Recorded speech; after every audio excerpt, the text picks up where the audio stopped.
আসসালামু আলাইকুম বাচ্চারা। আজকের আলোচনা হচ্ছে গ্রাফ ট্রান্সফরমেশন, মানে গ্রাফ রূপান্তর। আমাদের একটা গ্রাফ দেওয়া থাকবে আর একটা গ্রাফে রূপান্তর করা যাবে।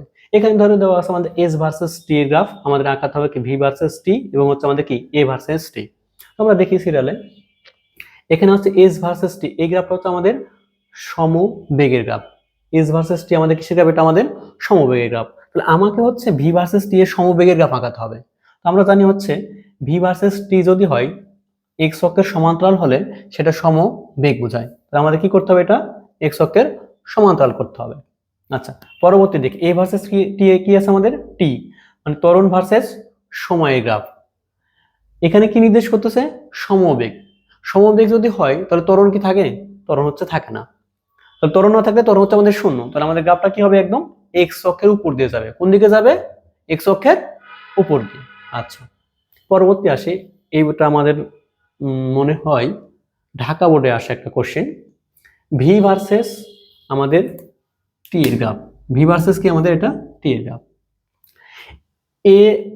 ও এ আমাদের হচ্ছে সমত্বরণ নির্দেশ করতেছে, এ বি হচ্ছে আমাদের সমবেগ নির্দেশ করতেছে, বি সি আমাদের সমমন্দল নির্দেশ করতেছে। এই গ্রাফটা দেওয়া আছে, আমাকে ড্র করতে হবে এ ভার্সেস টি এর গ্রাফ ড্র করতে হবে। কি ড্র করতে হবে? আমাদের এ ভার্সেস টি এর গ্রাফ, মানে ত্বরণ ভার্সেস আমাদের কি সময়। তো ও এ কি নির্দেশ করতেছে? সমত্বরণ।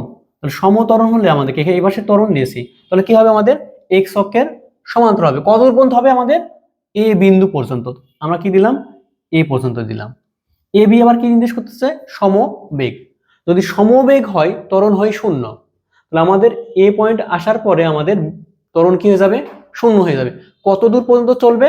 আমাদের বি পর্যন্ত। কত পর্যন্ত? এই যে আমরা ড্র করছি একদম নিচে নিচে। তাহলে আমাদের এ থেকে বি হবে কি? ত্বরণ হচ্ছে আমাদের কি শূন্য। বি সি কি নির্দেশ করতেছে? মন্দন, মানে এর মান হবে নেগেটিভ। এর মান কি হবে? আমাদের নেগেটিভ। তো নেগেটিভ কোন দিকে হবে? নিচের দিকে। তাহলে আমার বি থেকে কত দূর চলবে? আমাদের সি পর্যন্ত। আমাদের বি থেকে সি এসে কি হয়ে গেছে? আমাদের মন্দন শুরু হয়ে গেছে। বি সি পর্যন্ত মন্দন হয়েছে, এখানে এসে আমাদের কি বেগ জিরো হয়ে গেছে, মানে সবকিছু কি হয়ে যাবে? জিরো। এখানে আমাদের টি বিন্দুতে টাচ করে দিতে হবে। আচ্ছা, পরবর্তী আসে আমরা আরেকটা এক্সাম্পল। এখানে আমাদের ভি ভার্সেস কি দেওয়া আছে? টি দেওয়া আছে। ভি ভার্সেস টি এর গ্রাফ দেওয়া আছে, আমাকে ড্র করতে হবে এস ভার্সেস টি এর গ্রাফ ড্র করতে হবে। কি ড্র করতে হবে? এস ভার্সেস টি। তাহলে ও এ নির্দেশ করতেছে আমাদের সমত্বরণ আর এ বি নির্দেশ করতেছে আমাদের সমবেগ। তাহলে আমাদের এস ভার্সেস টি কি হবে? এস ভার্সেস টি হবে আমাদের হচ্ছে বক্ররেখা। আমাদের একটু যদি খেয়াল রাখি, এস সমান সমান হাফ এ টি স্কয়ার। এই সমীকরণকে আমাদের হাফ এর স্কয়ার, পরাবৃত্তের সমীকরণ। এই কারণে আমাদের কি হবে? বক্ররেখা হবে। মুখটা হবে কার দিকে? এস এর দিকে, কারণ এস এর উপর কোনো কি নাই, আমাদের পাওয়ার নাই। আচ্ছা, আমাদের কত পর্যন্ত হবে? এই পর্যন্ত।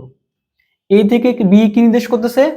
এ থেকে বি নির্দেশ করতেছে আমাদের হচ্ছে সমবেগ। কি নির্দেশ করতেছে? আমাদের সমবেগ। তাহলে এখানে কি হবে? আমাদের সমবেগ হবে। সমবেগ হলো আমাদের কি স্ট্রেট লাইন হয়, এরকম টাইপের হবে। এর সমান সমান কি ভি টি। যদি এই তোমরা না বুঝতে পারো যে এই গ্রাফগুলো কেন এরকম হচ্ছে, তাহলে আমাদের আগের লেকচার আমাদের দেওয়া থাকবে ডেসক্রিপশন বক্সে, তোমরা একটু দেখে নিবা।